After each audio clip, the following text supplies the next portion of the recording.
2015년 9월 29일 새벽 엘미라 911 센터에 한 통의 신고 전화가 걸려옵니다. 911. Help me, my wife. She's dead.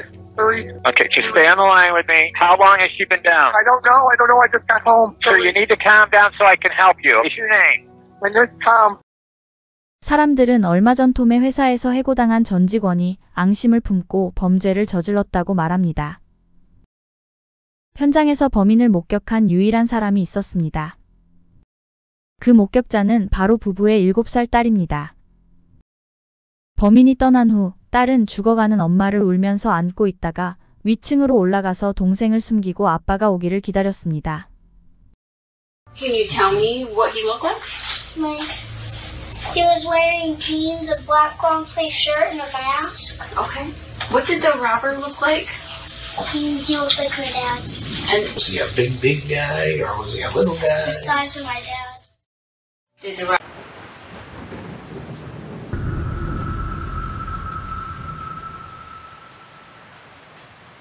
톰 클레이턴은 1978년 3월생으로 뉴욕 빙햄턴에서 자랐습니다.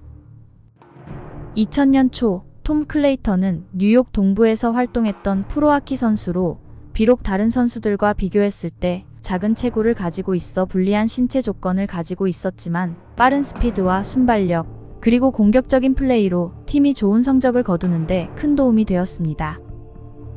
하지만 화를 참지 못하고 폭력적인 성향을 가진 그는 경기 중에 다른 팀 선수들과 몸싸움을 자주 하는 선수로 알려져 있었습니다.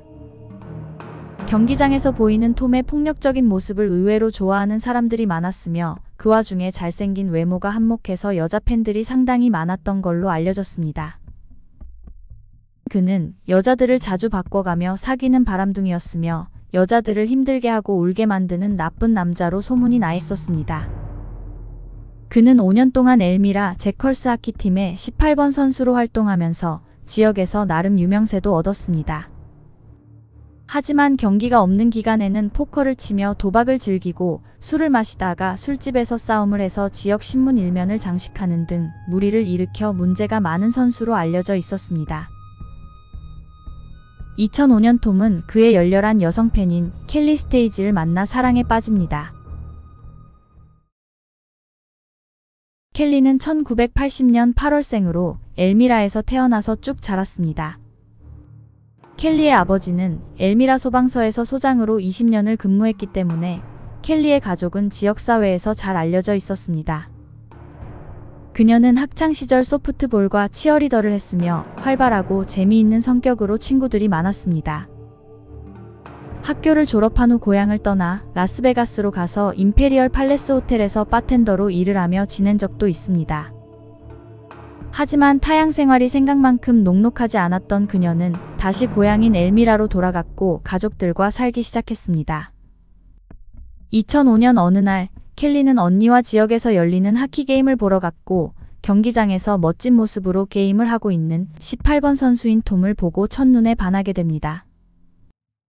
비록 톰은 난폭한 게임 방식과 여자 문제로 소문이 안 좋았지만 그녀는 신경 쓰지 않았습니다. 켈리는 게임이 끝난 후 선수들이 뒤풀이하고 있는 술집을 알아냈고 톰을 만나기 위해 그곳에 친구들과 갔습니다. 그리고 켈리의 친구 중 한 명인 제인이 톰에게 다가가서 여자친구가 있는지 그에게 물었습니다. 톰은 왜 궁금한지 제인에게 되물었고 제인은 켈리를 손가락으로 가리키며 저기 있는 금발 여자가 당신에게 관심이 있다고 말했습니다. 그렇게 톰과 켈리는 그날부터 사귀기 시작했으며 1년의 뜨거운 연애 끝에 2006년 결혼했습니다. 켈리는 톰과 결혼해서 너무 행복했으며 완벽한 하키 선수의 아내 역할을 하기 위해 그가 하는 게임을 하나도 놓치지 않고 경기장을 찾았습니다. 부부는 2007년에 첫째 딸을 낳고 3년 후 아들을 낳았으며 켈리의 친구들은 행복해 보이는 켈리가 모든 것을 다 가졌다며 부러워했습니다. 하지만 경기 도중 톰은 심한 부상을 당한 후 더 이상 선수 생활을 할 수 없게 됩니다. 그의 모든 것을 걸었던 하키를 더 이상 할 수 없었던 그는 절망스러웠지만 한 집안의 가장으로 생계를 꾸려나가야 했습니다. 그는 홍수, 태풍 등의 자연재해로 더러워진 집을 청소해주는 사업을 시작했고 사업은 기대 이상으로 대박이 나서 톰은 성공한 사업가가 되어 경제적으로 넉넉하게 됩니다. 톰은 부동산에 투자를 해서 세입자에게 월세를 받는 건물주도 되었습니다. 돈을 많이 버는 만큼 톰의 씀씀이도 헤퍼졌으며 또한 허세가 심했던 그는 약 3천만 원이 되는 현금을 아무렇지 않게 차에 싣고 다니며 쓰면서 자신의 재력을 과시했습니다. 2012년 부부는 외곽에 있는 케이튼이라는 작고 평화로운 시골 마을에 새 집을 구입해서 이사갔습니다. 이곳은 범죄율이 낮아 안전하고 평화로운 곳으로 아이들을 키우기가 좋은 곳이었습니다. 그들이 살고 있던 기넨 로드에는 집들이 띄엄띄엄 자리 잡고 있었습니다. 2015년 9월 28일 저녁 6시부터 지인의 하우스에서 포커 게임을 한 톰은 자정이 좀 넘어서 집에 왔습니다. 그리고 부엌에서 피를 흘리고 쓰러져 있는 켈리를 발견했습니다. 911. Help me, my wife. She's dead. 30. Okay, just stay on the line with me. How long has she been down? I don't know. I just got home. Sir, you need to calm down so I can help you. What's your name? My name's Tom. 신고를 접수한 경찰이 톰의 집에 도착했을 때 이웃 사람이 밖에서 경찰을 기다리고 있었습니다. I'm the neighbor. Okay. He came and got me out of bed. He's right in the house. Okay, what happened? His wife is in. 경찰이 집 안에 들어갔을 때 톰은 무릎을 꿇고 앉아 흐느끼고 있었습니다.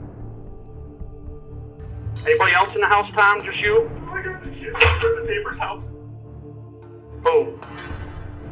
Okay. 부부 침실에서 잠을 자고 있던 켈리가 기습 공격을 받고 아래층으로 도망쳤던 것으로 보입니다. 부부 침실 바닥에서 시작한 핏자국은 딸 방을 지나 그리고 계단을 따라 아래층에 있는 부엌까지 이어졌습니다. 범인은 피를 흘리며 필사적으로 도망가는 켈리를 쫓으며 폭행했으며 결국 부엌에서 그녀를 잔인하게 때려서 살해한 것으로 보였습니다. 그녀가 지나간 바닥과 벽에 떨어지고 날아가 묻은 핏자국을 보아 켈리가 살기 위해서 얼마나 치열하게 범인과 사투를 벌였는지 짐작할 수 있었습니다.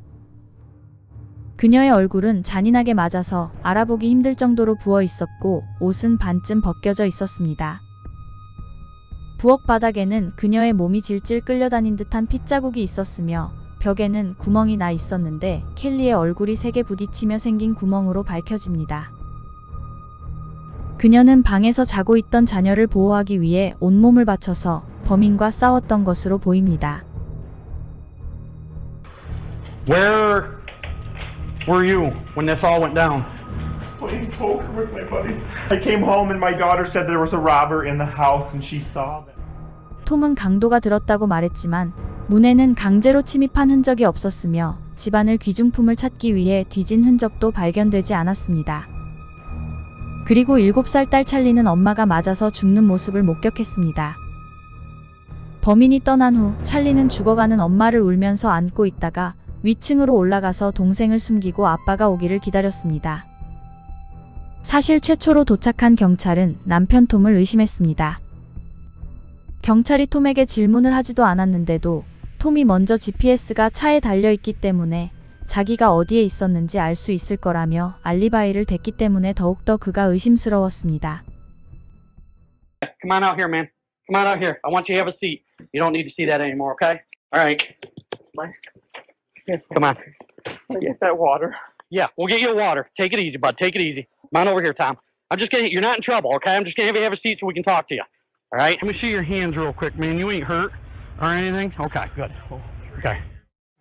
톰이 범인일 수도 있다고 생각한 경찰은 현장 보존을 위해서 톰을 될 수 있으면 빨리 집에서 나오게 하고 싶었습니다.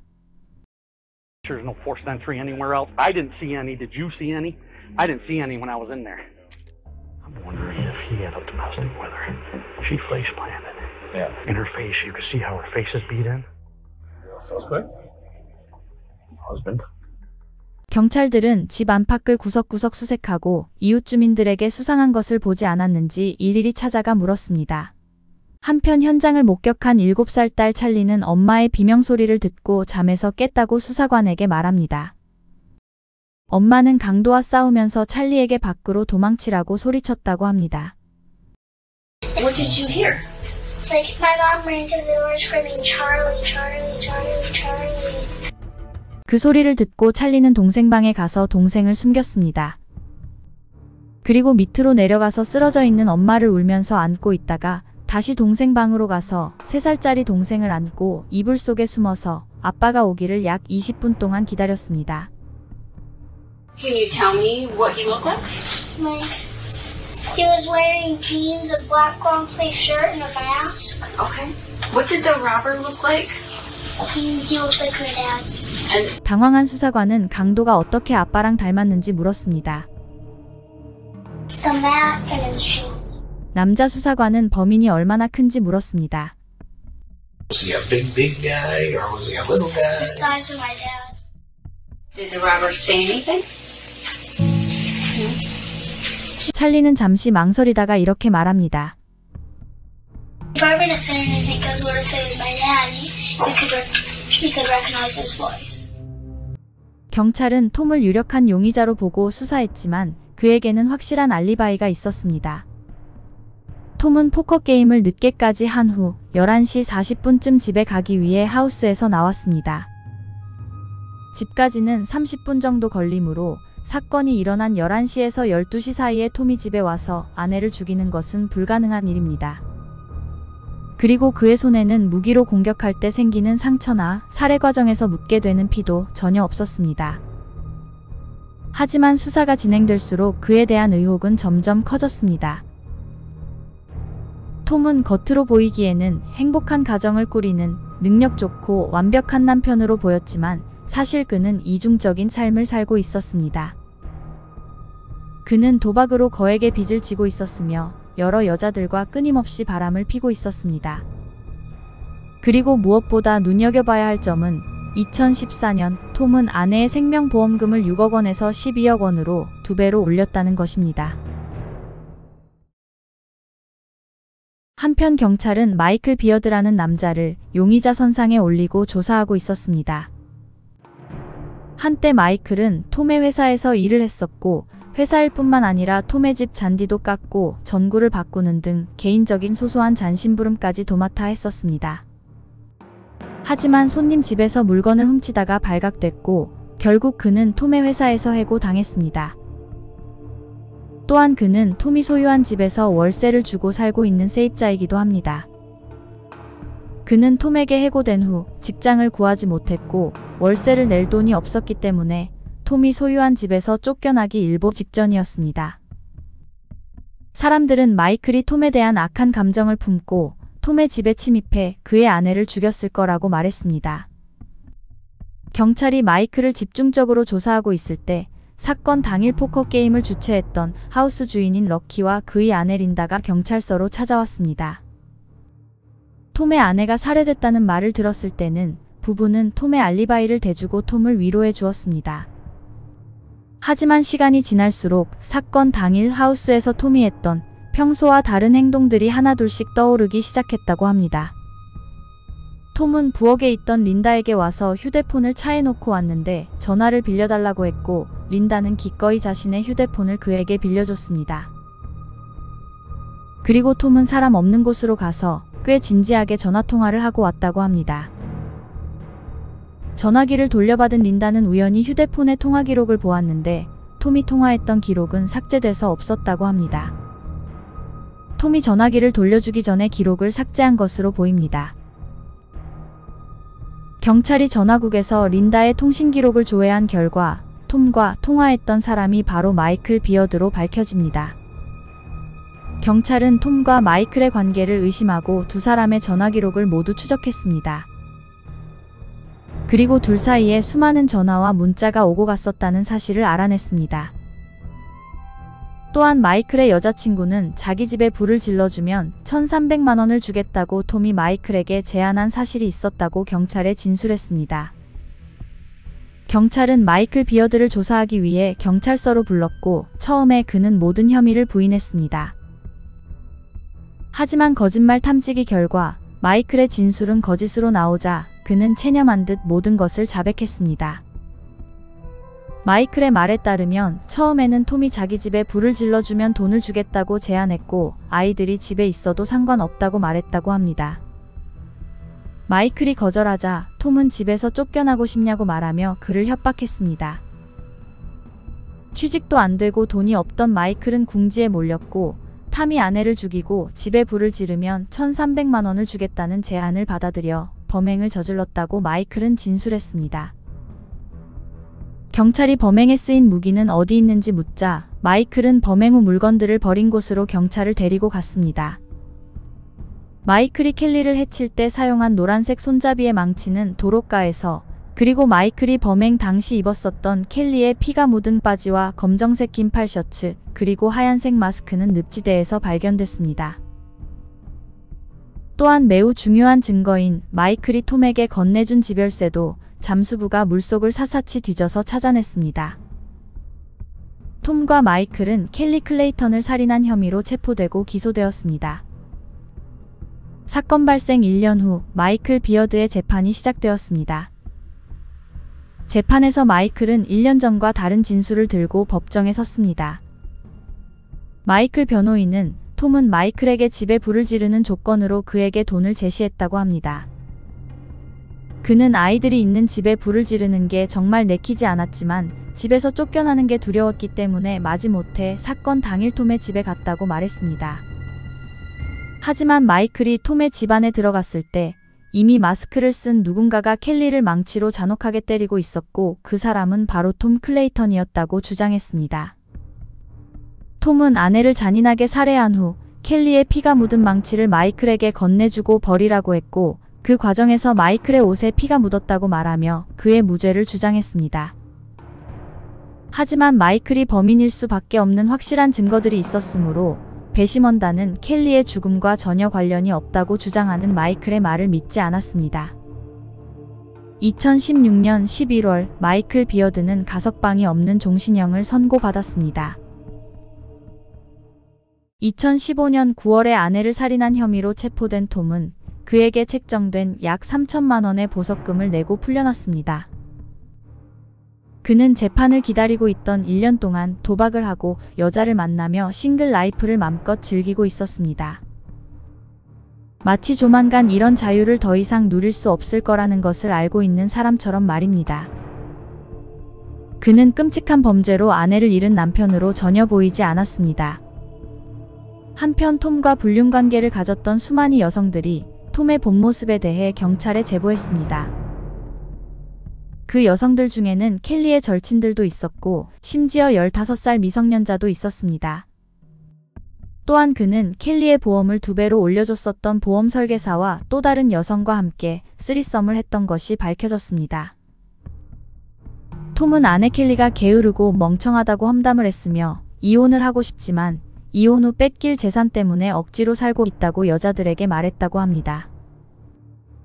뿐만 아니라 아내를 죽여버리고 싶다는 말도 자주 했었던 것으로 알려졌습니다. 형사들은 톰에 대한 수사를 계속했고 결정적인 증거들이 차곡차곡 쌓였습니다. 사건 당일 거리에 설치해 있던 CCTV 분석 결과 밤 10시 30분에 마이클이 톰의 전화를 받은 후 회사 주차장에 톰이 미리 세워두었던 회사 트럭을 마이클이 운전해서 톰의 집으로 향하는 모습이 담긴 영상이 발견됐습니다. 2017년 1월 9일 사건이 발생한 지 15개월 후 톰 클레이턴에 대한 재판이 시작되었습니다. 톰의 변호인 측은 톰은 아내가 살해당하는 시간에 포커를 하고 있었고 이미 마이클이 살인죄로 유죄를 받고 감옥에 가지 않았냐며 톰은 범죄와 아무 상관이 없다며 무죄를 주장했습니다. 이에 검사는 톰은 아이들이 집에 있을 거라는 사실을 알면서도 그는 집에 불을 지를 계획을 세웠던 것을 지목하며 그가 얼마나 이기적이고 냉정하며 사악한 사람인지를 강조했습니다. 또한 마이클은 항상 켈리와의 결혼 생활을 끝내고 싶어 했을 뿐만 아니라 거액의 사망보험금을 타서 새로운 인생을 살고 싶어 했다고 검사는 말했습니다. 그리고 월세를 못 내는 바람에 길바닥에 나앉게 생긴 마이클의 경제 상황을 이용해서 범죄에 끌어들여 아내를 살해했다며 톰의 유죄를 주장했습니다. 톰은 1급 살인죄로 가석방이 없는 종신형을 선고받았습니다. 비록 톰이 그녀를 직접 죽이진 않았지만 현장을 목격한 딸이 범인이 아빠랑 닮았다고 진술한 이유로 그동안 아빠와 엄마와의 관계를 지켜보면서 아빠가 엄마를 죽일 수도 있을 거라는 잠재적인 생각이 반영된 것으로 전문가들은 해석합니다. 아이들은 켈리의 언니가 입양해서 사랑으로 키우고 있지만 수다스러웠던 찰리는 말수가 적어졌으며 남동생은 한동안 밤마다 엄마를 찾으며 울었다고 합니다. 영상 제작에 힘을 보태주실 분들은 구독, 좋아요, 알림 설정 부탁드립니다.